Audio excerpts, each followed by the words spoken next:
कल्पना कीजिए, अगर कल भारत और चीन के बीच युद्ध शुरू हो जाए, लेकिन उस युद्ध में न एक भी गोली चले, न कोई मिसाइल दागी जाए, न टैंक सीमा पर दिखाई दें, फिर भी उस युद्ध का असर पूरी दुनिया पर पड़े।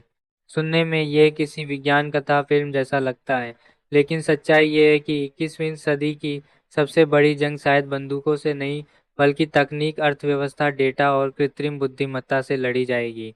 और इस साइलेंट बैटलफील्ड के दो सबसे बड़े खिलाड़ी हैं भारत और चीन। एक तरफ दुनिया की सबसे बड़ी युवा आबादी वाला देश, दूसरी तरफ दुनिया की सबसे बड़ी मैन्युफैक्चरिंग पावर। आज हम समझेंगे कि भविष्य की यह भारत चीन जंग कैसी होने वाली है। पुराना रिश्ता और नई जंग। भारत और चीन के रिश्ते कभी आसान नहीं रहे। 1962 की जंग ने दोनों देशों के बीच गहरा डिस्ट्रस्ट पैदा कर दिया। उसके बाद भी बॉर्डर डिस्प्यूट्स होते रहे, लेकिन आज एक दिलचस्प विरोधाभास है। राजनीतिक प्रतिद्वंद्विता के साथ साथ दोनों एक दूसरे के महत्वपूर्ण आर्थिक साझेदार भी हैं।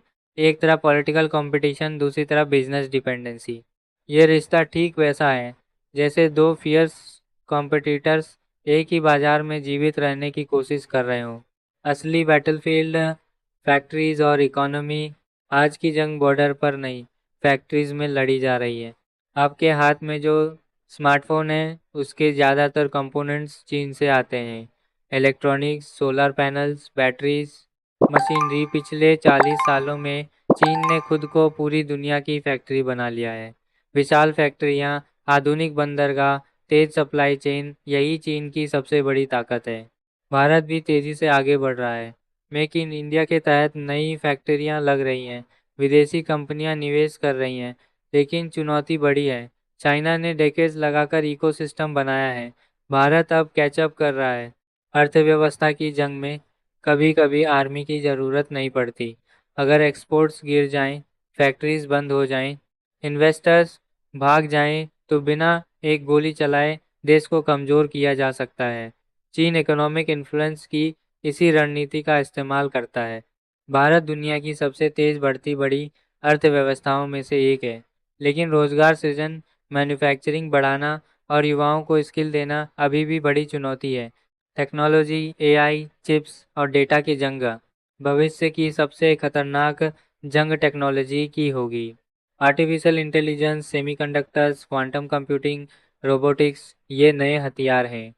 जिस देश के पास बेहतर तकनीक होगी वही दुनिया का नेतृत्व करेगा। चीन एआई और आर&डी पर अरबों डॉलर खर्च कर रहा है। वह दुनिया का एआई लीडर बनना चाहता है। उसके पास विशाल डेटा है, करोड़ों यूजर्स हैं। भारत भी पीछे नहीं। यूपीआई जैसी डिजिटल क्रांति ने दुनिया का ध्यान खींचा है। लाखों इंजीनियर हर साल तैयार हो रहे हैं। स्टार्टअप्स तेजी से बढ़ रहे हैं। लेकिन सवाल ये है, क्या भारत सिर्फ टेक्नोलॉजी का कंज्यूमर बनेगा या इनोवेटर भी बनेगा? डेटा आज नया तेल है। आप क्या देखते हो, क्या खरीदते हो, कहाँ जाते हो, सब डेटा है। जिसके पास ज़्यादा डेटा और बेहतर एआई होगा, उसी के पास असली पावर होगी। सोशल मीडिया और डिजिटल प्लेटफॉर्म्स अब नेशनल स्ट्रैटेजिक एसेट्स बन चुके हैं। और सबसे महत्वपूर्ण, माइक्रोचिप्स। एक छोटी सी चिप जो पूरी दुनिया की तकनीक को चलाती है। ताइवान आज इसकी मैन्युफैक्चरिंग का केंद्र है, और यही वजह है कि चीन ताइवान तनाव इतना गंभीर है। साइबर वार भी नया मोर्चा है। बिजली, बैंकिंग या सरकारी सिस्टम को हैक कर बिना गोली चलाए बड़ा नुकसान किया जा सकता है। भारत का सबसे बड़ा हथियार, यूथ पावर। चीन आज मैन्युफैक्चरिंग और इंफ्रास्ट्रक्चर में आगे है, लेकिन भारत के पास वो चीज़ है जो भविष्य की सबसे बड़ी ताकत हो सकती है। दुनिया की सबसे युवा आबादी। करोड़ों युवा वर्कफोर्स में आ रहे हैं। अगर इन्हें अच्छी शिक्षा, स्किल्स और अवसर मिले तो भारत इकोनॉमिक सुपर पावर बन सकता है। लेकिन अगर जॉब्स और स्किल्स का गैप रहा तो ये एडवांटेज चुनौती बन सकता है। इसीलिए असली जंग फैक्ट्रीज, लैब्स और डाटा सेंटर्स के साथ साथ स्कूलों और कॉलेजों में भी लड़ी जा रही है। इन्फ्लुएंस और सॉफ्ट पावर। जंग सिर्फ पैसे और तकनीक की नहीं, नैरेटिव की भी है। हॉलीवुड ने अमेरिका को, के पॉप ने साउथ कोरिया को ग्लोबल इन्फ्लुएंस दिया। चीन अपनी सॉफ्ट पावर बढ़ा रहा है। भारत के पास बॉलीवुड, क्रिकेट, योगा और मैसिव यूथ पॉपुलेशन है। सवाल यह है कि क्या हम इन एडवांटेजेस को ग्लोबल इन्फ्लुएंस में बदल पाएंगे। 2040-2050 का भविष्य कौन जीतेगा? कल्पना कीजिए साल 2050। एआई हर जगह है, रोबोट फैक्ट्रीज चला रहे हैं, गाड़ियां खुद चल रही हैं। ऐसी दुनिया में सबसे शक्तिशाली देश वो नहीं होगा जिसके पास सबसे ज्यादा सैनिक हैं, बल्कि वो होगा जिसके पास सबसे ज्यादा ज्ञान, नवाचार और मानव प्रतिभा होगी। चीन के पास आज की ताकत है, लेकिन घटती जनसंख्या और बूढ़ी होती आबादी उसकी चुनौती है। भारत के पास कल की संभावना है, युवा ऊर्जा और डिजिटल इकोसिस्टम।